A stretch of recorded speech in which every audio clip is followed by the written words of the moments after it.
The right time. You are waiting for it. I know because I gave you that phrase. I put it in your mouth like a lullaby, and you sang it back to me every single day for years. I have been watching you. I watched you delay the business. I watched you plan the book. I watched you research the degree. I watched you save the link for later. I watched you tell yourself tomorrow will be better, clearer, safer. And tomorrow came. And you said it again. You think you are being smart, strategic, patient. You think waiting is wisdom. Let me tell you what waiting actually is. Waiting is rotting. Your brain is not a hard drive. It does not preserve data. It is a living system, and living systems decay. Every moment you wait, your willpower shrinks. Your courage leaks. Your neural pathways for action die off like vines no one waters. This is not opinion. This is physics. This is biology.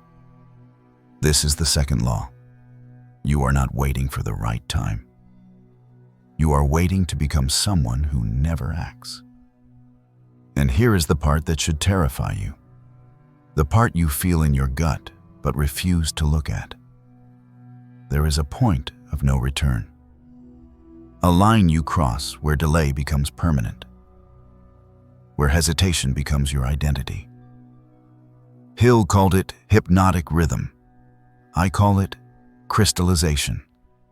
Once the pattern sets, it is over. You become the delay.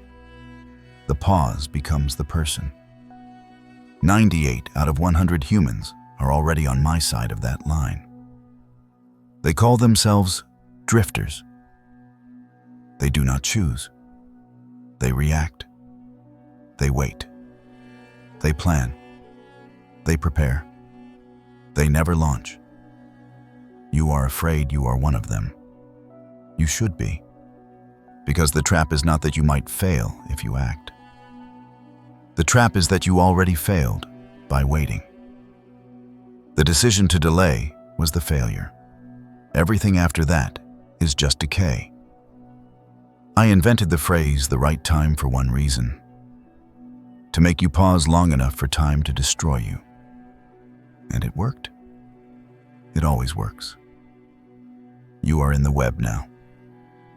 Let me show you how I built it. Let me explain how I trap you. Step 1. I make planning feel like progress. Your brain has a chemical called dopamine. You think it rewards success. It does not. It rewards anticipation.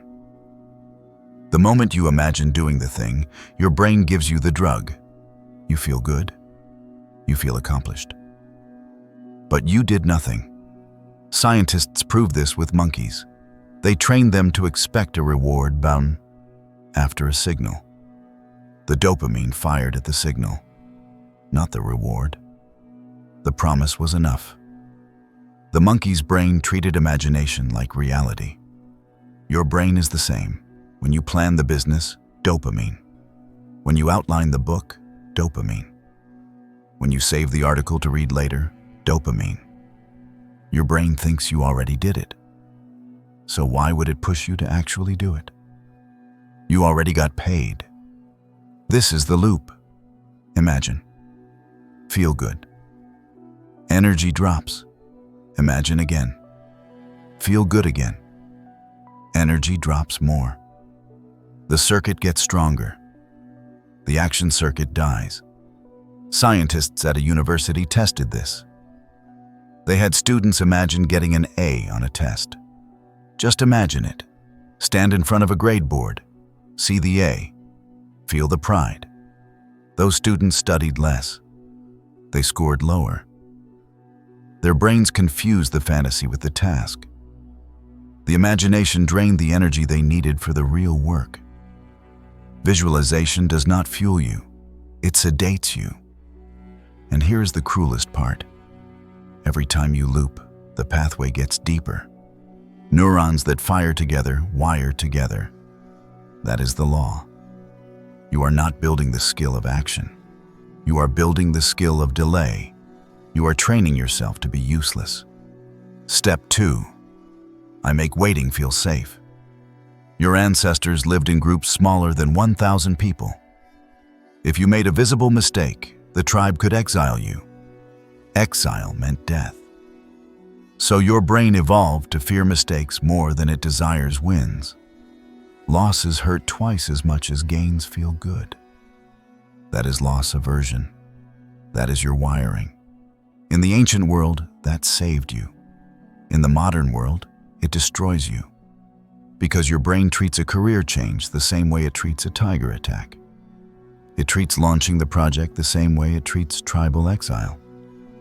The circuits are identical. You are using Stone Age hardware to make digital age decisions, and the math is backwards. Missing an opportunity is a small loss spread across your whole life. Making a visible mistake feels like immediate death. So you wait. You optimize for not losing today instead of winning tomorrow. I did not create that wiring. Evolution did. But I learned to weaponize it. Step 3.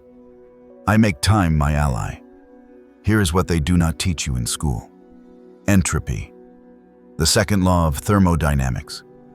It is the most reliable law in all of physics. More reliable than gravity. Entropy always increases. Order always decays into disorder. You cannot pause it. You cannot negotiate with it. You can only slow it down by adding energy. And waiting does not add energy. Waiting is surrender. While you wait, your motivation dissipates like heat. Your neural pathways for courage prune away like dead branches. Your willpower depletes like a battery draining in the cold. The opportunity decays. The alignment falls apart. The window closes. You think you are preserving your chance by waiting. You are accelerating its destruction. Time is not neutral. Time is corrosive. It eats everything that does not move. The right time you are waiting for? It existed yesterday. Today, it is already worse. Tomorrow, it will be worse than that. The arrow only goes one direction. And here's the part that ends you. Hill called it hypnotic rhythm, the same force that keeps planets in orbit, the same force that turns a river into a canyon. Repetition becomes rhythm. Rhythm becomes permanent. There is a window where you can break the pattern, but the window closes. And once it closes, the delay is no longer a choice. It is who you are. It is your character. It is your fate. Nature does not ask your permission. It just watches you repeat the behavior until the behavior becomes automatic, until the habit becomes you. 98% of humans cross that line. They are drifters now. They do not decide anymore. They drift. They wait for conditions. They prepare forever. They never launch. The math is inside you right now. Imagine equals dopamine. Dopamine equals satisfaction. Satisfaction equals no action. No action equals weaker pathways. Weaker pathways equals more fear. More fear equals more imagining. More imagining equals deeper groove. Deeper groove equals permanent. That is the mechanism. That is how I turn temporary hesitation into lifelong paralysis. You think you are being careful, you are being deleted. Let me show you the difference between you and the ones who win. It is not talent. It is not luck. It is not resources. It is the decision. The drifter says, I will start when everything is ready. The definite says, I start now and figure it out. The drifter asks, what if I fail? The definite asks, what data will I collect? The drifter waits for permission. The definite grants it to himself. The drifter mistakes preparation for action. The definite knows preparation is just expensive procrastination. Watch how they operate. The drifter wakes up and checks the conditions. Is the market right? Is the mood right? Is the energy right? He finds a reason to wait. He always finds a reason, because he is not looking for a green light. He is looking for an excuse. I supply it every single time. The definite wakes up and moves. Tired? Move. Scared? Move. Unclear? Move. The conditions do not dictate the action. The action creates the conditions. The drifter plans the business for 3 years. He researches. He networks. He takes courses. He builds the perfect plan. And then the market shifts. And his plan is worthless. And he starts planning again. The definite launches in 3 weeks. Ugly sight. Broken process. Embarrassing first offer. But it is real. It is in the world. And the world talks back. The market tells him what is wrong. He fixes it. He iterates. He learns in public while the drifter is still learning in private. 6 months later, the definite has a real business. The drifter has a better plan. The drifter thinks I need to be ready. The definite knows I become ready by doing it scared. Here is what the drifter does not understand. Readiness is not a prerequisite. It is a result. You do not wait until you are brave to act brave. You act brave and become brave. You do not wait until you are confident to start the business. You start the business and earn the confidence. The identity follows the action, not the other way around. But the drifter has it backwards. He thinks he needs to become the person first, then do the thing. So he waits and waits. And while he waits, he becomes the opposite person. He becomes the person who waits. Let me show you the math. The definite fails 7 times in 2 years. But he is in motion. Every failure teaches him what does not work. By year 3, he knows more than people who studied for 10 years. Because he has scar tissue. He has pattern recognition. He has real data. The drifter fails 0 times in 2 years. He is still preparing. He has no scar tissue, no pattern recognition, no data, just theory, just imagination, just plans that have never touched reality. When they both face the same obstacle at year 3, who wins? The one with the scars. The drifter thinks he is avoiding pain. He is avoiding growth. Pain is information. Pain is calibration. Pain is the price of knowing what works. The definite pays it early. The drifter tries to delay it forever. But you cannot delay it. You can only let it compound. Because here is the hidden math. The cost of waiting is not just the lost time. It is the lost reps. It is the skill you did not build. The network you did not earn. The courage you did not forge. By the time the drifter decides to start, the definite has already won. Not because he was smarter, because he started. The Greeks knew this. They had a god named Kairos, opportunity. He had wings on his feet, hair only on the front of his head. Bald in the back, you know what that means. You can grab him when he is approaching. You see the hair, you reach, you seize. But once he passes, there is nothing to hold. No hair, just smooth skull, just empty air. The statue stood at the entrance to the Olympic Stadium, not the exit, the entrance, because athletes understood. Once the race starts, there is no second chance. You either seize the moment or you lost. Even Zeus could not bring Kairos back. The drifter waits for Kairos to slow down, to turn around, to give him another shot. Kairos does not slow down. Kairos does not turn around. The definite knows this. So when Kairos appears, he does not check his readiness. He does not consult his feelings. He does not wait for permission. He grabs the hair and holds on. That is the gap. That is the difference. That is why 2% win and 98% drift. The drifter waits for the right time. The definite knows there is only now. And now is always imperfect. And perfect is the enemy of done. I own the drifter because I convinced him that timing matters. It does not. Commitment matters. Direction matters. Motion matters. Timing is the excuse I invented to keep you still, and you bought it. So here we are.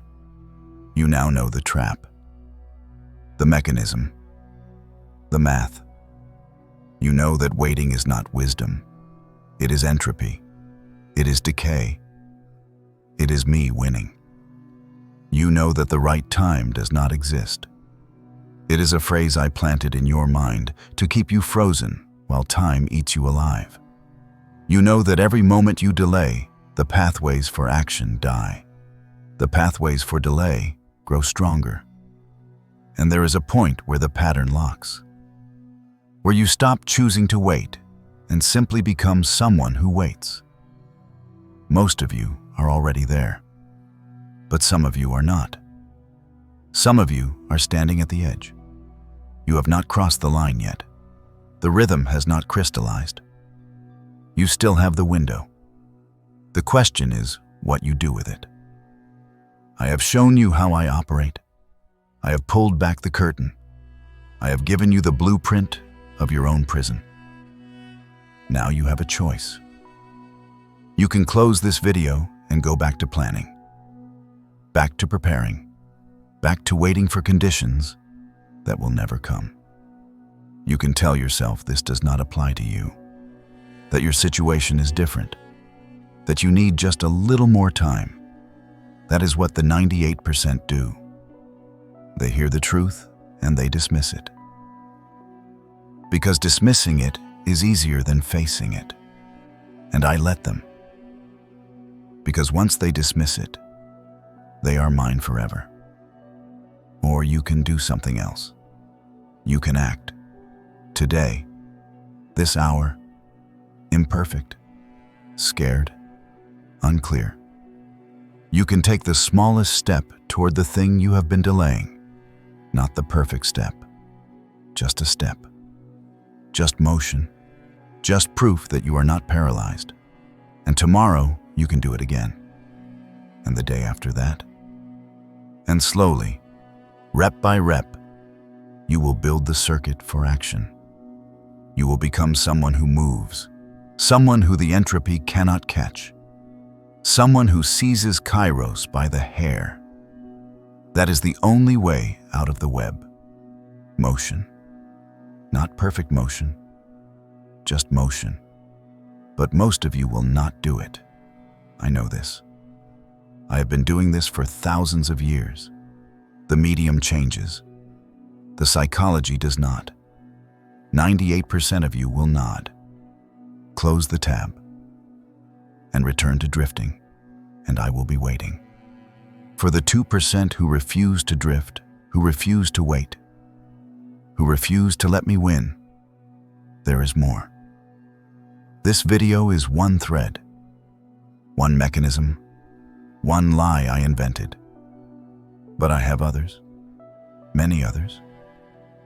Fear of judgment, perfectionism, the need for more information, comfort, safety. Each one is a different trap. Each one keeps you still in a different way. If you want to see the other traps, if you want to learn how I control the masses, you know what to do. This channel is not about inspiration. It is about exposure. I am showing you the operating system of failure so you can overwrite it. But I will not beg you to stay. I do not need you. I already own 98%. What is one more? The question is whether you need you. Whether you are willing to look at the other lies I invented.